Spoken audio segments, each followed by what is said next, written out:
going on, guys? So I'm sitting here and I'm editing the last two videos that I put together, and I realize that they're complete crap. So I'm gonna make this video, and what we're gonna do in this video, instead of the other two videos that I worked my butt off filming and the audio was garbage and everything else about it, it's like I completely forgot how to talk to a camera, which I don't know when that happened. Maybe I should post videos more than once every 2.5 months. And I'm sure you guys would appreciate that too. But the last video you guys just saw on this channel was, good God, the Welder plasma cutter. That thing was amazing, and it's still being amazing. So shout out to Welder for making a plasma cutter under 400 bucks.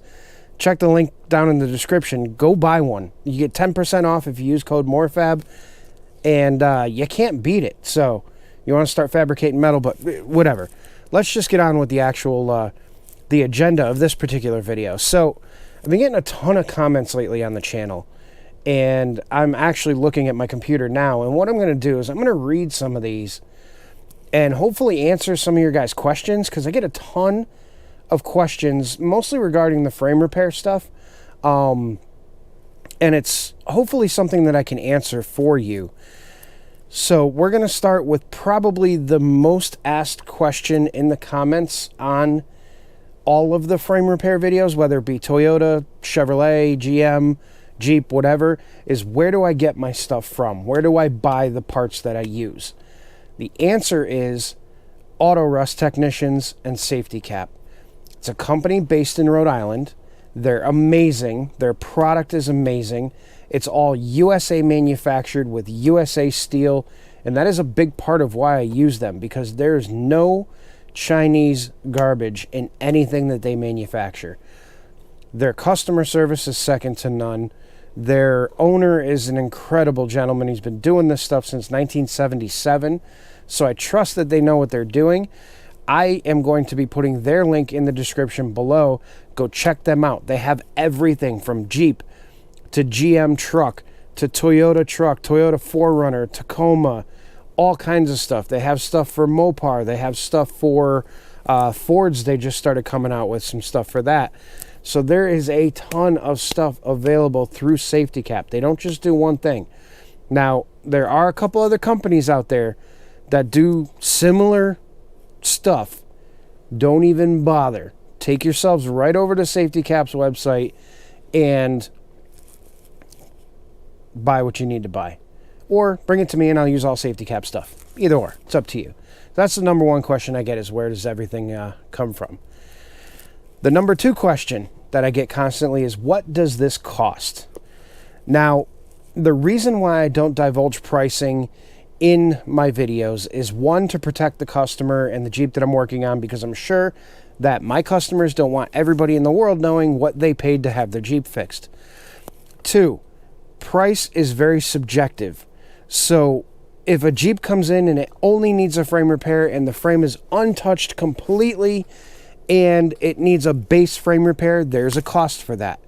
You can get that cost by emailing me directly, which my email address is on my YouTube description. It's on my Instagram. It's on my Facebook. It's everywhere. You can email me directly. Cost goes up and down depending on how bad the Jeep is. If you bring me a Jeep that, 6 of your buddies tried to fix the frame for you and none of them are welders, but they all tried anyway, the price is going to go up because it generates a lot more labor time for me. If you want more work done, more things replaced, the price goes up. There's not been one single Jeep or a pair of Jeeps that I've done that have cost exactly the same amount of money when they're done. So as far as cost goes, I can't give you an accurate cost unless you email me directly, I see pictures of your Jeep, and then I can give you an estimate on what it's going to cost roughly. So that should answer that question. Question number three that I get a lot of is, where am I located? I am located in central Connecticut. We're literally 20 minutes south of Hartford, 20 minutes north of New Haven. We're just about dead in the center of Connecticut. A lot of people will bring their vehicles here from, the tri-state area, New York, New Jersey, Connecticut, and then other areas, Massachusetts, Rhode Island, New Hampshire, Vermont. I've had Jeeps as far as Virginia. I had one from San Antonio, Texas, and amazingly enough, they drove it all the way here. I fixed it. They drove it all the way back. So that was kind of cool. I've had them come from all over the place. There are shipping options out there where you can ship to Connecticut and actually, you know, for relatively little cost. So that's always an option for you. Good God. And then you get, you know, comments like this one. This is informative, but don't really want a time lapse of you working. Okay. I want highlights and details on the work. Also, your music sucks. So, Blood of King 6, thank you for that comment. I will take that and throw it directly in the trash. Let's see. Let's see if we can find something else. The ones that I just answered for you are the most easily asked, or most often asked questions. Another question that I get asked a lot is, I live in X area, I'm not close to you. Do you know of anyone that can fix my Jeep? Well, on Safety Cap's website, which you guys will see when you go there, they have a list of authorized installers, and that list of authorized installers is all over the country. So you can look to see if you can find somebody close to you, give them a call, and you know, see if they're willing to do it first off, and if they have the time to do it, and if, you know, whatever. If you can't get anything in and around the area that you're in, you may want to consider shipping it out. All right, another question I get a lot is, what do I coat the frames with? Well, all of my frames are literally coated with Rust-Oleum products. Why? Because number one, the stuff's amazing. Number two, it's readily available. Home Depot, Lowe's, Walmart, if you need to. Most parts stores carry Rust-Oleum stuff. I use self-etching primer from Rust-Oleum. I use that on the bare metal, and it helps to eat into the metal so that you get a good bond for your paint. Then I use Rust-Oleum flat black. That's it. Once the paint is cured, I advise my customers to use fluid film. Fluid film is a great product for coating the underside of your frame. Keeps it from rotting, keeps the water out of it, and it's just generally a good practice. You do it once a year, and you're good. God, excuse me. I don't know why. Every time I start a video lately, I start burping, but whatever. It is what it is. So that is that. And I'm going to leave links for all of this stuff down in the description so that you guys can click on it and go to it. I'm trying to look through these comments here to see what else I get questions on constantly, because there's tons of stuff. As far as equipment that I use, that's another one that I get. I have a Miller 211 auto set MIG welder that I use to weld all these frames. I was using an ESOB plasma cutter for a bunch of years. I just switched over to the Welder plasma cutter. That thing's been kicking butt. Oh, let's see. Yeah, cost is the big one. Cost is the big one. Like I said, just email me. Oh, another thing I get is, why didn't Jeep offer frame replacement like Toyota did? And there's a very good reason behind that. Is Toyota Tacomas and everything else, their frames started to rot within the first 5 years of ownership, which is horrific. That's just, it's unacceptable. So they were forced by the National Transportation Safety Administration to issue a recall, because the frames were literally breaking in half. Because it's only a C-channel frame, when they rot, they crack, they break, and the trucks were literally breaking in half right between the cab and the bed. So it was a major, major, major safety concern. And it was happening, like I said, within the first 5 years of ownership of the vehicle. They had used faulty metal, faulty coatings, and just horrific situation. Jeep, on the other hand, we didn't start seeing a massive influx of rotted Wranglers until about 10 years later. So it wasn't until about 2007 that we started seeing the 1997 TJs rotting out. And again, they were only rotting out in very specific areas of the country. So anywhere where there's sand and salt and snow, or anywhere where there's salt water, or, you know, had been driving them on the beach or what have you. But it took about 10 years for the frames to start rotting out. And now you're seeing a lot of them because it's 2021. The Jeep TJ went out of production in 2006. So you're talking 14 years ago, almost 15 years ago. 15 years ago, the TJ went out of production. So these things are now at a minimum 15 years old, and at a maximum, it's 97, 23, 24 years old. So it's very possible that a 24-year-old vehicle is going to have some rust issues no matter where you live. So Jeep didn't issue a recall because it wasn't a major problem right off the rip. And it wasn't a major problem with, like, say, you know, a Toyota in California would still rot. The frame would still rot just because that's how horrible the metal was.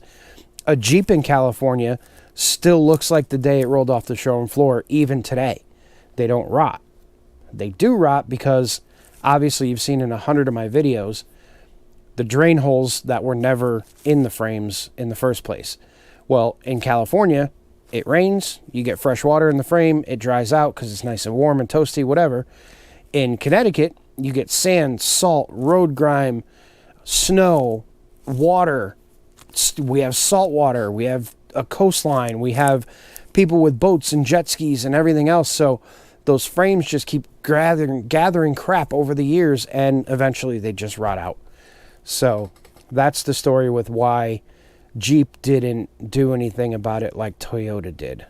All right, so another question I get a lot is about the 2.5-inch rough country lift. The 2.5-inch rough country lift, there's a reason why I do those, and I think I mentioned it in a video. One of the reasons I do it is because it's a very non-invasive lift kit. You replace the springs and you replace the shocks, and that is all. You don't have to do track bar relocation. You don't have to do aftermarket track bars. You don't have to do aftermarket control arms. You don't even have to do aftermarket sway bar links. You don't even really need an alignment. Your steering wheel is just going to be like a 16th of a turn off after the lift, so you don't even really need to do an alignment on it. I suggest you do one, but you don't absolutely have to. You don't need to run a slip yoke eliminator. You don't need a new rear drive shaft. You do, however, have to drop the transfer case skid plate 1 inch from the frame, just to kind of keep the drivetrain geometry in proper alignment so you don't get vibration. But other than that, the reason that I use it is because it is so non-invasive. Any more than 2.5 inches worth of lift, and you got to start doing all kinds of stuff. You got to think slip yoke eliminator, adjustable lower control arms at the very least, adjustable uppers as well if you want to be careful with it, track bar relocation brackets, aftermarket track bars, aftermarket sway bar links. So you're talking going from, a $500 lift kit to a $2,000 lift kit, and all you're gaining is a 1/2 inch. So it makes sense to do the small lift kit, get a little bit of height. You can fit a little bit bigger of a tire underneath it. They look good. They work great. They ride great. Rough Country uses a progressive spring, so it doesn't feel much different than factory, which it retains a factory ride, which is nice. A lot of the kits out there have a very, very, very stiff ride, which can lead to, the dreaded death wobble and everything else. But the Rough Country stuff has been really, really good. Okay, so another one is longevity. What is the longevity of the safety cap repair? And to answer that truthfully, 100% truthfully, 100% disclosure, the length of time that the safety cap is going to last is going to be pretty dependent on how well you take care of your vehicle. So, like with anything, it's metal. Metal rusts. If you happen to take metal and throw it in salt water and just leave it there, it's going to rust. It's going to rot. If you get covered in salt and you don't wash the underside of your vehicle every winter, it's going to rot. However, if you take care of it and you touch it up when it gets rock dings, and, which is easy because we use Rust-Oleum, you can go to Home Depot, buy a can of flat black, and just shoot the frame wherever it might be chipped. Throw some fluid film on it, and I promise you will end up with 10, 20, 30 years worth of longevity when it comes to the frame. The repair will last forever if you do what you need to do to take care of your vehicle. It's just like anything. If you drive it all winter long, never wash it, leave all the crap all over it, and then whatever else, even though that frame's got drain holes in it, it's going to be a rusty, disgusting mess in 5 to 10 years. So again, longevity kind of it depends on how well you take care of your vehicle. So if you take care of it, it's going to last. Okay, so that pretty much does it for all the stuff that ends up in the comments. But what I want to touch on lastly is contacting me. Now, what I need for you guys to all understand is that I am a one-man operation. It is literally just me. It is just me answering the phones. It is just me answering emails, text messages, Instagram, Facebook, YouTube,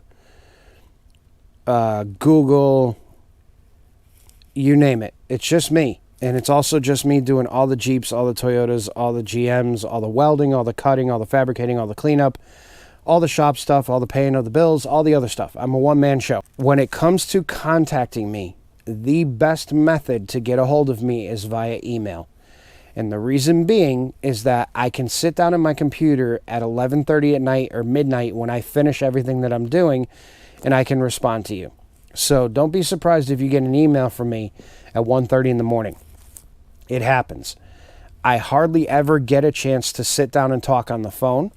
Talking on the phone for me always ends up being an hour to 2 hour long process, and it just completely destroys everything I have to do that day. So if we can email back and forth, that's amazing. A secondary thing that does is it allows me to keep track of every person and everything that we've talked about. When we have an email record of our conversation and we have a actual text record of our conversation, it helps both of us, because not only does it help me to know exactly what it is that you wanted, but it also helps you to be able to hold me to doing exactly what you wanted. And it's a great way to keep track of conversations. And to be truthfully honest with you, if I talk to you on the phone within, let's just say, 4 hours of that conversation, I've forgotten everything that we talked about. Whether I write it down or I log it or whatever, I have literally forgotten everything we talked about. If it's in email, I have very specific folders for email that keeps everything sorted and in order, and so I can get back to you all faster. Email is the #1 way to contact me. Contacting me on Instagram, you'll get mixed results because I'm not on Instagram all day long, and sometimes I'm not on Instagram for a week or two. Leaving YouTube comments, I get probably 5,000 comments a day. Sifting through all of those and trying to figure out who needs what and where and when, very difficult. So, on my YouTube, my email address is there. On my Instagram, my email address is there. Facebook, same thing. My phone message when you call the shop, same thing. Email address. Shoot me an email.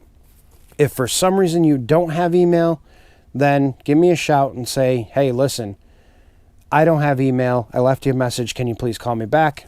And we'll work from there. But email's the #1 thing. So, with that being said, I hope that answers a lot of your guys' questions. I hope that answers a lot of stuff. And I know somebody in the comments is going to say, but you still didn't answer how much it costs. You know the deal. So, hopefully that answered everything that you guys were thinking. And I've got some more videos coming that hopefully will be better. I got to figure out what to do with this crazy microphone right here, because every time I wear it inside my shirt so that you can't see it, one of my 4 chins ends up hitting the microphone and completely destroying the audio and killing the entire video, which it just did for the last 3 of them. So, unfortunately, you guys aren't going to get to see my Supermoto build. But it is what it is. Maybe we'll ride it a little bit. We'll do some other things with it. But the build, unfortunately, I destroyed it because I apparently forgot how to make YouTube videos. So, with all that information now, let's hope everybody's questions are answered. If you have more questions, again, please feel free to leave them in the comments. I do check them. Not as often as I'd like, but I do check them. So, leave a comment, leave a like, hit the subscribe button, and stay tuned for more Jeep shenanigans, which are coming soon. We got a few on the lift right now. Have a great night, everybody. I will talk to you very, very soon, and have a great night.